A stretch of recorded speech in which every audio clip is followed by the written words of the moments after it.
Well, that music gets me every time. Usually, when I play that, it is the culminating part of the school year. The students are walking into my classroom, the seniors, and they're a little bit excited. No, they are a lot excited about the fact that the school year has come to an end. But I'm playing it here at the beginning of this screencast to kind of just give you a feel for what it's like to be in my classroom. My name is Debbie Pfotzer. I am 21 years into the job. And as a matter of fact, I told the seniors this year when we started the class that this was going to be my last year. I'll be retiring at the end of this year, which it's a bittersweet time for me as a teacher. I will miss it. I will miss the kids. I will miss all of their just their experiences that they bring to the classroom. So let's get started. I'm going to try and give you an overall view of what it's like to actually be in my English class and some of the logistics that go along with how the class operates. So just to give you a little bit of background, yes, I am a Bachelor's of Arts major. I also have my graduate study work in Master's of Instruction, and then my Department of Education status is that I'm a highly qualified English teacher here at William Penn, actually from my dining room. So my background with my family, when I am not doing schoolwork, I am spending time with my family. I have 3 children pictured at the top, Heidi, Aaron, and David, and then I have 9 grandchildren. The picture off to the left there is my oldest daughter, Heidi. She gave birth to the first set of twins ever in our family for as long back as we can trace.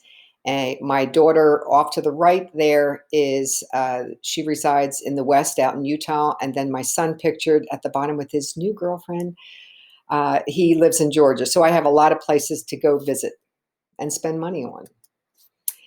When I am not spending time with them or doing schoolwork, some of my favorite things to do are things like garden. I love to garden. I hated it as a child growing up. My mom made me do it. But I also love to go to the flower show with my sister and go to see the Philly Pops as well. I enjoy reading the classics. And if there's a good TV series out there, I am all over it. All American and Doc Martin are my favorite. So my philosophy of teaching has changed since the spring because being in a remote setting, you kind of have to adjust your sails, so to speak. So my philosophy deals with sometimes we're tested not to show our weaknesses, but discover our strengths. So here's the problem. The problem is, how do you recreate the senior experience of the past with the new normal of the present? So if you look there, there's students presenting, there's students collaborating in groups. Obviously, we have our graduation ceremony, we have prom. Well, the seniors last year didn't get to experience that at the end of the year, and they got gypped out a little bit because of the whole COVID thing. But hopefully, maybe this year we'll be back in business before the end of the school year. But in any respect, what I'm trying to do is to recreate as best I can that feeling for the seniors. So here it is. Miss Debbie Pfotzer presents What's It Like to Be in English for the Solution. So trying to build an online community when you are looking at somebody's name on a screen is a little bit difficult. So what I did was I had them, the very first assignment, they had to take this slide, insert a picture, and answer 3 questions. And they had some fun, and then they had to present it. So here's China White. She said her goal was to graduate from high school, go to college for nursing. She was born in November 22nd, very close to my birthday. And her favorite color is yellow, and she loves to watch Netflix. So her and I have something from the jump, right, in common. And when we actually did these presentations, the students started talking with each other like, oh, wow, you like to watch Netflix, or, your birthday's such and such. And so you start to build that sense of community. Jeremy DeLuca also obviously wants to graduate from high school and get a bachelor's degree in doing something in the military. His birthday is May 24th, just in case you want to send him a birthday card. And he is, in fact, enlisted in the Army. So you can see that this assignment kind of helped bridge the gap there a little bit with them getting to know each other. When we left in the spring, I had the advantage of actually knowing the students. This year, when we're starting off, they're all strangers to me. So we have to quickly develop that relationship. They're working on two pretty big assignments right now. The first one is they are working on their college essays. And these were the topics that they could actually choose from. I did have some students that chose the last one where they took a topic of their choice. And students sometimes they always want to know if the writing is going to have any real world application. Well, I shared with them this. Last year at the end of the school year, when Sharon actually was accepted into Westminster College, it's a private liberal arts college in Maryland, she came rushing in saying, she said, "Oh my gosh, Miss Pfotzer, look what I got." And she showed me the letter. And it was actually the vice president of enrollment took the time to put a personal note at the bottom of her college essay that she wrote in the classroom. How exciting was that? It said, "Sharon, I was particularly impressed by how you have used your life experiences, such as the death of your grandfather, as an inspiration to do your best. I can't wait to see your accomplishments here at McDaniel." So the real world application right there. And I'm having a blast reading some of their essays. And I will tell you that some of the students are actually going to share their essays with you because you were the topic of their essay. So here it is. Here's the new normal.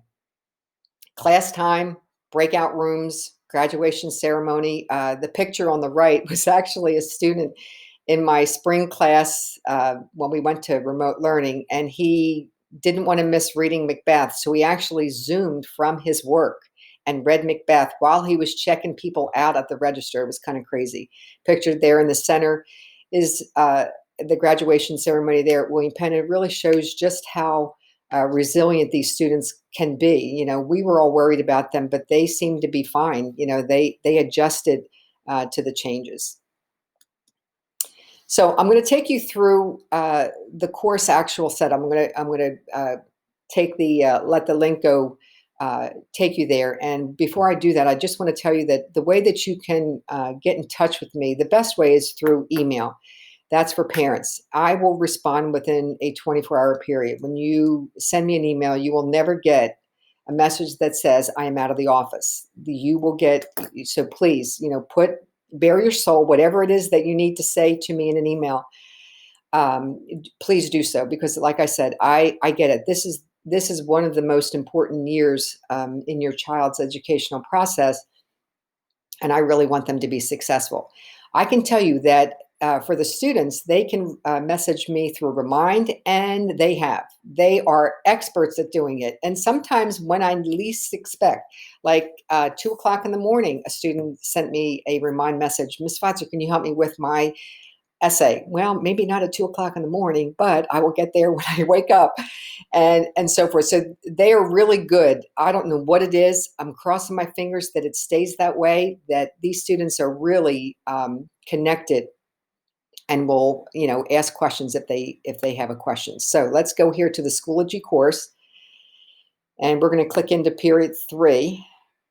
And the way I have it set up, this first document here, if you ever want to come to one of the Zoom sessions, please do so. I would love to have a parent come in there and participate. That would be awesome. So if you click on that, you will see that and I will keep that there at the beginning of this course so that there's never any question as to where did it go.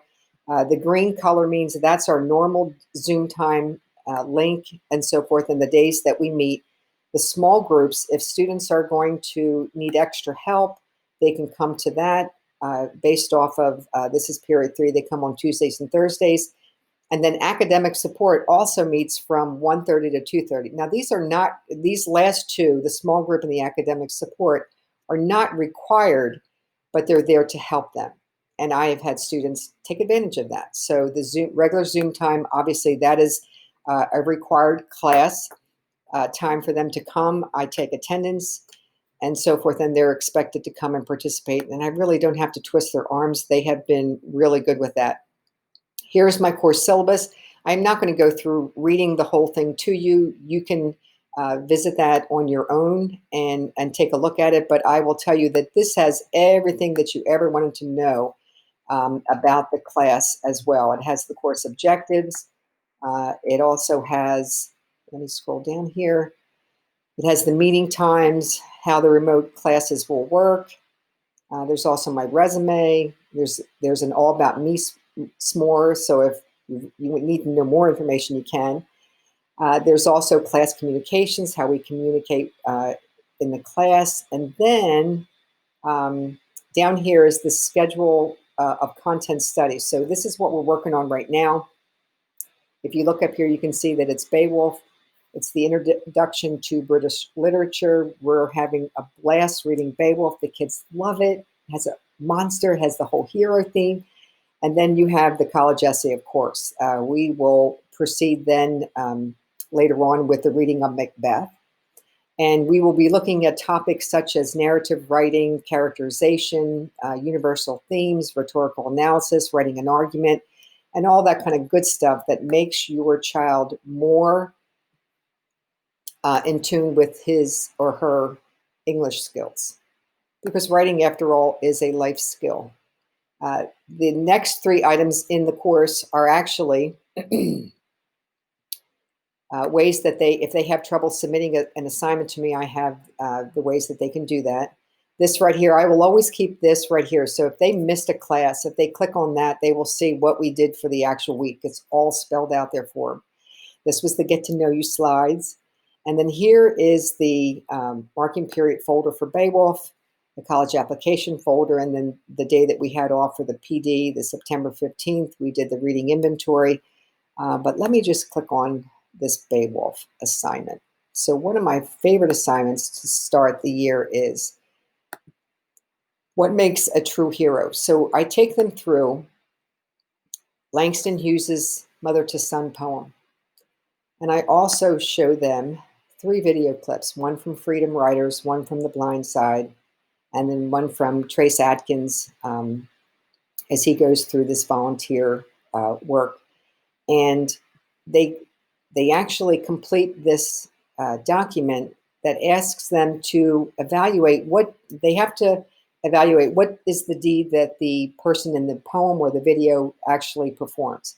And then they move over here to what are the character traits that are revealed in that particular platform. And then the last is, as we cross over and we say, well, what is a universal theme that could be used for that poem or that movie clip? Now, everything that we do in the class is woven into support for what it is that we do in the classroom. This whole hero theme is talked about in Beowulf. You know, Grendel, the monster, keeps attacking King Hrothgar's men, and Beowulf comes to save the day. and I try to take what it is that I do in my classroom and apply it to real world, a real world setting, so that the students learn what's it mean to be a hero. What does that look like in our society? We talk about heroes in our society, the need for them, the lack of them, and so forth. So this is just a small snippet of what it's like to be in my classroom. I really hope that that you take the time, if you have that opportunity, to come visit one of our Zoom classes. I'm convinced, like I said here on my last screen, that if we partner together, we can give the seniors a quality experience that they will remember. And so that someday, at the end of this school year, I will be putting up pictures of what we've done in the classroom, and it'll be something that they will truly miss. So thanks for watching. I look forward to hearing from you, and I really look forward to working with your child. It's truly a joy. Thank you.